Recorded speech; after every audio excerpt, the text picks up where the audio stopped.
Hello, good morning, नमस्कार, सभी का स्वागत है स्पिरिचुअलिटी मैटर्स अध्यात्म के मेरे इस चैनल पे।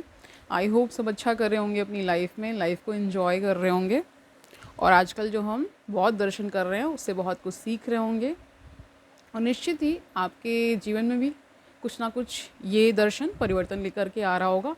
आपको सकारात्मकता के साथ साथ ये आप जान पा रहे होंगे कि ये बौद्ध दर्शन हमारे जीवन में एक महत्वपूर्ण स्थान रखता है। इसके बहुत सारे विचार से हम एक तरह से रिलेट कर पाते हैं और इससे हम सीख रहे हैं, बहुत सारा ज्ञान अर्जन तो हो ही रहा है और हम सन्मार्ग की ओर भी प्रेरित हो रहे हैं। तो शुरू करते हैं आज का सेशन। Let's get started. आज हम तृतीय आर्य सत्य लेने वाले हैं। ठीक है, द थर्ड नोबल ट्रुथ। तो देखिए इसका शीर्षक क्या है, दुख निरोध। Let's get started. तो देखिए, द्वितीय आर्य सत्य में बुद्ध ने दुख के कारण को माना है। इससे प्रमाणित होता है कि यदि दुख के कारण का अंत हो जाए तो दुख का भी अंत अवश्य होगा। जब कारण का ही अभाव होगा तब कार्य की उत्पत्ति कैसे होगी, ये प्रश्न कर रहे हैं। वह अवस्था जिसमें दुखों का अंत होता है क्या कहा जाता है, दुख निरोध कही जाती है। दुख निरोध को बुद्ध ने निर्वाण कहा है। निर्वाण को पाली भाषा में निब्बान कहा जाता है। यहाँ पर यह कह देना आवश्यक होगा कि भारत के अन्य दर्शनों में जिस सत्ता को मोक्ष कहा गया है उसी सत्ता को बौद्ध दर्शन में निर्वाण की संज्ञा से विभूषित किया गया है। इस प्रकार निर्वाण और मोक्ष समानार्थक हैं, यानी समान अर्थ रखने वाले हैं। बौद्ध दर्शन में निर्वाण शब्द अत्यंत ही महत्वपूर्ण है क्योंकि इसे जीवन का चरम लक्ष्य माना गया है। यही बौद्ध धर्म का मूलाधार है। तृतीय आर्य सत्य में निर्वाण की विशेषताओं का उल्लेख हुआ है। तो ये सेशन बहुत ही कहते हैं कि ज़रूरी है और इसको आप ध्यान से सुनिए। ठीक है, निर्वाण की प्राप्ति इस जीवन में भी संभव है। एक मानव इस जीवन में अपने दुखों का निरोध कर सकता है। एक व्यक्ति यदि अपने जीवन काल में ही राग, द्वेष, मोह, आसक्ति, अहंकार इत्यादि पर विजय पा लेता है तब वह मुक्त हो जाता है। वह संसार में रहकर भी सांसारिकता से निर्लिप्त रहता है। मुक्त व्यक्ति को अरहत कहा जाता है। अरहत बौद्ध दर्शन में एक आदरणीय संबोधन है।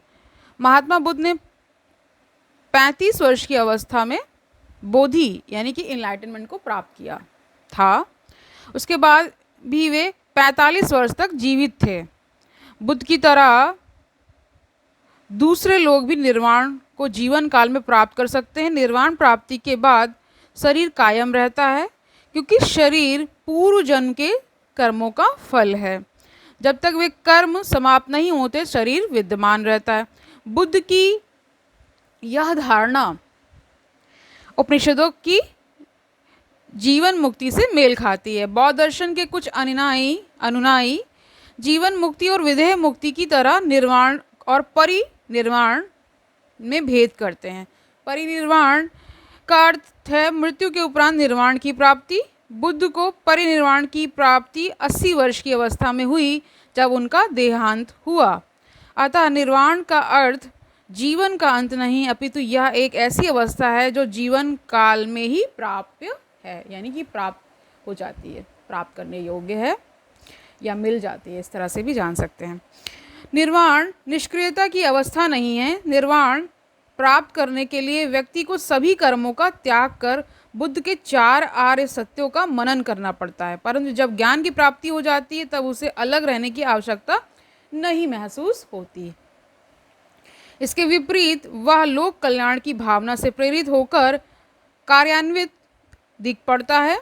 निर्वाण प्राप्ति के बाद महात्मा बुद्ध को अकर्मण्य रहने का विचार हुआ था, परंतु संसार के लोगों को दुखों से पीड़ित देखकर उन्होंने अपने विचार को बदला। जिस नाव पर चढ़कर उन्होंने दुख समुद्र को पार किया था उस नाव को तोड़ने के बजाय उन्होंने अन्य लोगों के हित के लिए रखना आवश्यक समझा। लोक कल्याण की भावना से प्रेरित होकर बुद्ध ने घूम घूम कर अपने उपदेशों को जनता के बीच रखा। दुखों से पीड़ित मानव को आशा का संदेश दिया। उन्होंने अनेक संघों की स्थापना की, धर्म प्रचार के लिए अनेक शिष्यों को विदेशों में भेजा। इस प्रकार बुद्ध का सारा जीवन कर्म का अनोखा उदाहरण रहा है। अतः निर्वाण का अर्थ कर्म संन्यास समझना भ्रांति मूलक है। यहाँ पर एक आक्षेप उपस्थित किया जा सकता है, यदि निर्वाण प्राप्त व्यक्ति संसार के कर्मों में भाग लेता है तो किए गए कर्म संस्कार का निर्माण कर उस व्यक्ति को बंधन की अवस्था में क्यों नहीं बांधते। ये प्रश्न कर रहे हैं। इस प्रश्न के उत्तर में कहा जा सकता है, बुद्ध ने दो प्रकार के कर्मों को माना। एक प्रकार का कर्म वह है जो राग द्वेष तथा मोह से संचालित होता है। इस प्रकार के कर्म को आसक्त कर्म कहा जाता है। ऐसे कर्म मानव को बंधन की अवस्था में बांधते हैं, जिसके फलस्वरूप मानव को जन्म ग्रहण करना पड़ता है। दूसरे प्रकार का कर्म वह है जो राग द्वेष एवं मोह से रहित होकर तथा संसार को अनित्य समझकर किया जाता है। इस प्रकार के कर्म को अनासक्त कर्म कहा जाता है। कोई आसक्ति नहीं है इसमें, ठीक है।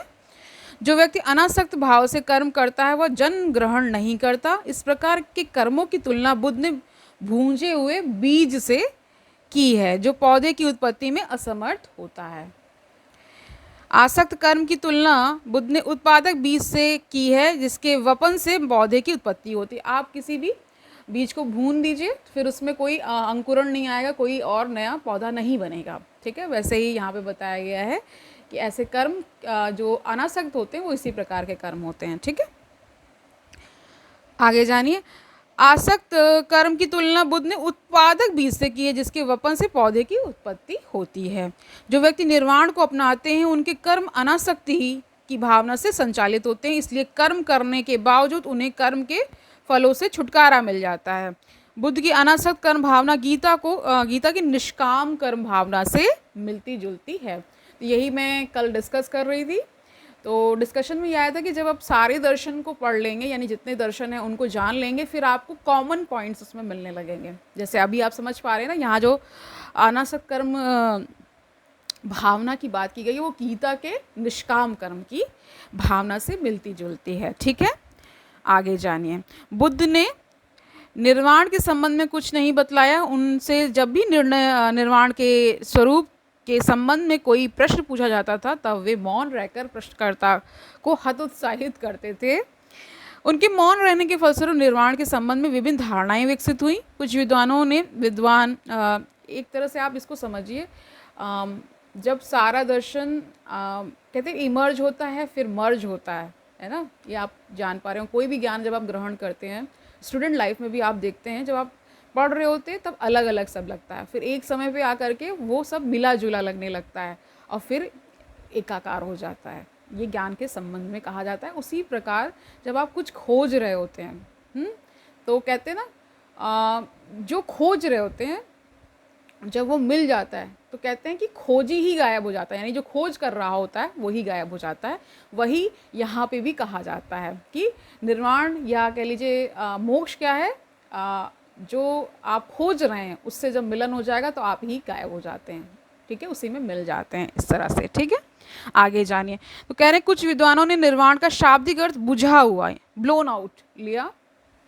कुछ अन्य विद्वानों ने निर्वाण का अर्थ शीतलता यानी कूलिंग से लिया। इस प्रकार निर्वाण के शाब्दिक अर्थ को लेकर विद्वानों के दो दल हो गए। इन दो दलों के साथ ही साथ निर्वाण के संबंध में दो मत हो गए। जिन लोगों ने निर्वाण का अर्थ बुझा हुआ समझा, उन लोगों ने निर्वाण के संबंध में जो मत दिया उसे निषेधात्मक मत यानी कि निगेटिव कंसेप्शन कहा जाता है। जिन लोगों ने निर्वाण का शाब्दिक अर्थ शीतलता समझा, उन लोगों ने निर्वाण के संबंध में जो मत दिया उसे भावात्मक, यानी यहाँ पे भावात्मक का अर्थ पॉजिटिव कंसेप्शन बता रहे हैं, ठीक है, कहा जाता है। सर्वप्रथम हम निर्वाण के निषेधात्मक मत पर प्रकाश डालेंगे। निषेधात्मक मत के समर्थकों ने निर्वाण का अर्थ बुझा हुआ समझा है। उन लोगों ने निर्वाण की तुलना दीपक के बुझ जाने से की है। जिस प्रकार दीपक के बुझ जाने से उसके प्रकाश का अंत हो जाता है, उसी प्रकार निर्वाण प्राप्त करने के बाद व्यक्ति के समस्त दुख मिट जाते हैं। निर्वाण के इस अर्थ से प्रभावित होकर कुछ बौद्ध अनुयायी एवं अन्य विद्वानों ने निर्वाण का अर्थ पूर्ण विनाश यानी एक्सटेंशन, वैसे तो इसका जो ये ट्रांसलेशन कर रहे हैं ये सही मुझे नहीं लग रहा है, लेकिन गिवन है इसलिए मैं बता रही हूँ। पूर्ण विनाश का अर्थ एक्सटेंशन समझा है, ठीक है।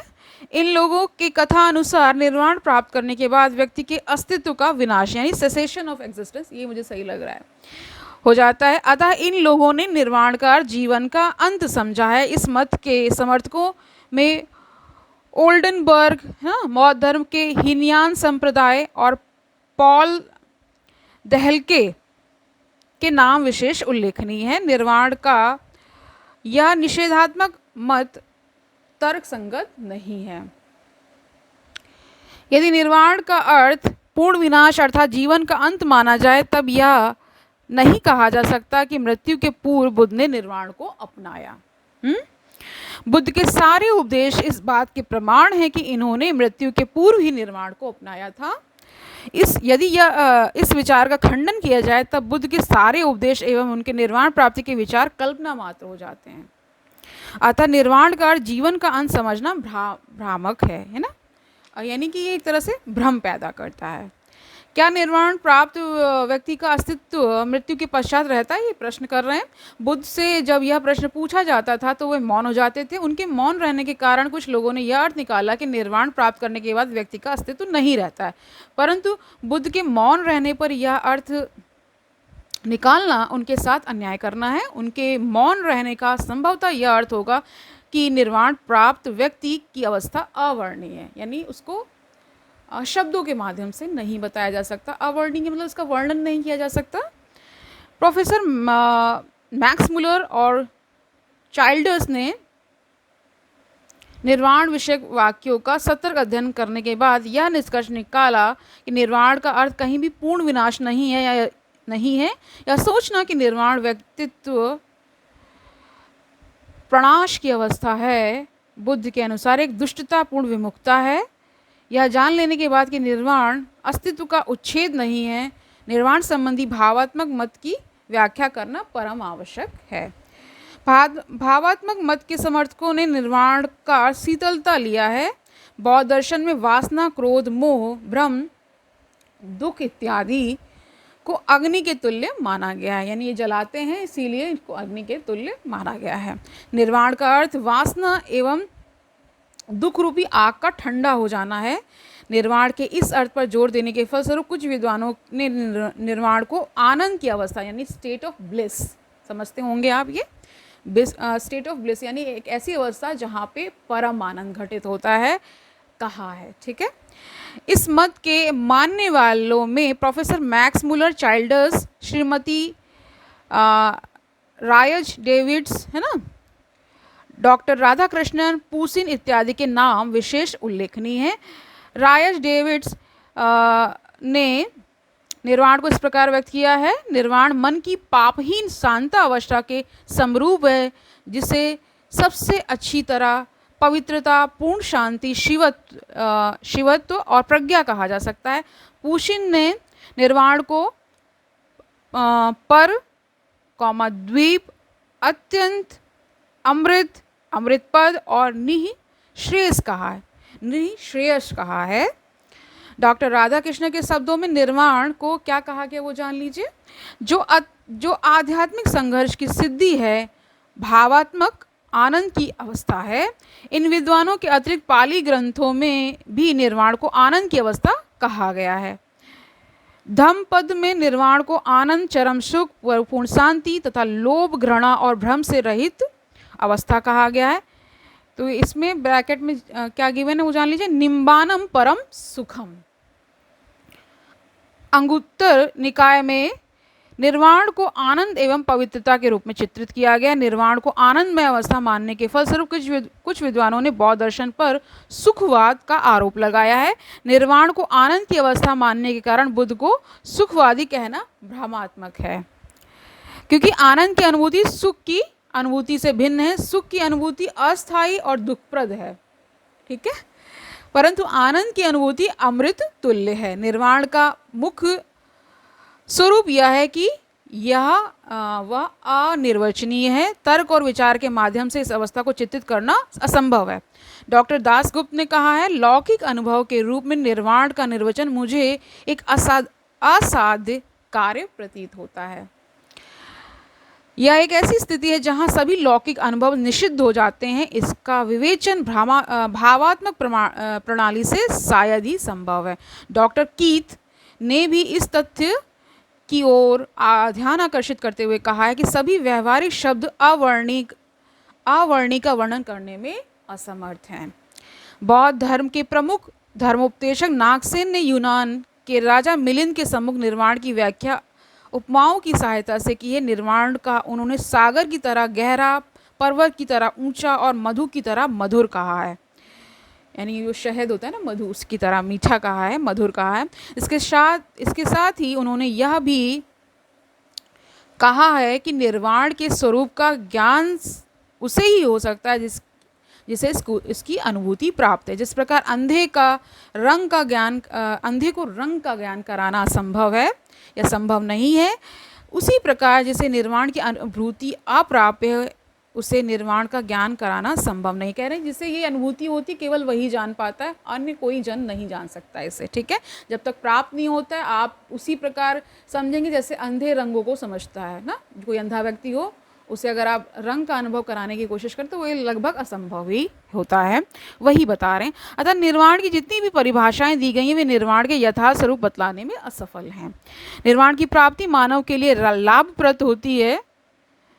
इससे मुख्यतः 3 लाभ प्राप्त होते हैं। निर्वाण से सर्वप्रथम लाभ यह है कि इससे समस्त दुखों का अंत हो जाता है। दुखों के समस्त कारणों का अंत कर निर्वाण मानव को दुखों से मुक्ति दिलाता है। निर्वाण का दूसरा लाभ यह है कि इससे पुनर्जन्म की संभावना का अंत हो जाता है।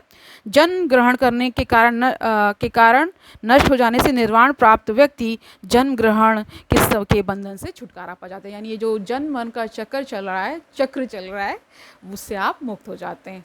ठीक है, जो अशुद्धता में चक्कर भी बोल देते हैं कभी, तो नहीं, चक्र होता है। ठीक है, कुछ विद्वानों ने निर्वाण के शाब्दिक विश्लेषण से यह प्रमाणित किया है कि निर्वाण पुनर्जन्म का अंत है। निर्वाण शब्द निर और वाण शब्द के सम्मिश्रण से बना है। निर का अर्थ है नहीं और वाण का अर्थ है पुनर्जन्म पथ तथा, तो यानी कि यहाँ पे पुनर्जन्म पथ नहीं होता है। अतः निर्वाण का अर्थ पुनर्जन्म रूपी पथ का अंत हो जाना है। निर्वाण का तीसरा लाभ यह है कि निर्वाण प्राप्त व्यक्ति को शेष जीवन शांति से बीतता है। निर्वाण प्राप्त जो व्यक्ति होगा उसका जो जीवन होगा, जो बचा हुआ जीवन होगा, वो शेष जीवन शांति से बीतता है। निर्वाण से प्राप्त शांति और सांसारिक वस्तुओं से प्राप्त शांति में अंतर है। सांसारिक वस्तुओं से जो शांति प्राप्त होती है वह अस्थायी एवं दुखदायी है, परंतु निर्वाण से प्राप्त शांति आनंददायक होती है। निर्वाण के ये भावात्मक लाभ हैं, जबकि अन्य 2 वर्णित लाभ निषेधात्मक हैं। तो आज के लिए हम इतना ही रखते हैं। कल हम इसका चतुर्थ आर्य सत्य जानेंगे, यानी दुख निरोध मार्ग क्या है, मतलब इस निर्वाण को कैसे प्राप्त किया जाता है वो जान लेंगे। फिर 4 आर्य सत्य आपके पूरे हो जाएंगे। तो कल मिलते हैं, तब तक आनंद से रहिए, सुखपूर्वक अपना जीवन व्यतीत करिए, दूसरों को सुखी करिए। और ये भी याद रखिए कि दर्शनों में बौद्ध दर्शन अत्यंत ही महत्वपूर्ण है। इसका आनंद लीजिए, इससे बहुत सारा ज्ञान ग्रहण करिए, दूसरों को एक तरह से ज्ञानवान्वित करिए, ज्ञान दीजिए। ठीक है, ज्ञान का प्रचार प्रसार करिए, यही मतलब कोशिश होनी चाहिए। जिससे जहाँ पे भी आप रह रहे हैं उन अपने बड़े लोगों के साथ विचार विमर्श करिए। इसमें जब आप चिंतन करेंगे तो निश्चित ही आपको एक नई लाइट मिलेगी। ठीक है, कहते भी है ना कि अंधकार से उजाले की ओर हम जा रहे हैं। ठीक है, जो हमारा अंधकार क्या है, अज्ञान मतलब अज्ञानी रहना। ठीक है, वही अंधकार का होता है। और जब आपको प्रकाश क्या है, जब आप ज्ञान ग्रहण कर लेते हैं। ठीक है, कल मिलते हैं, तब तक के लिए हरिओम तत्सत।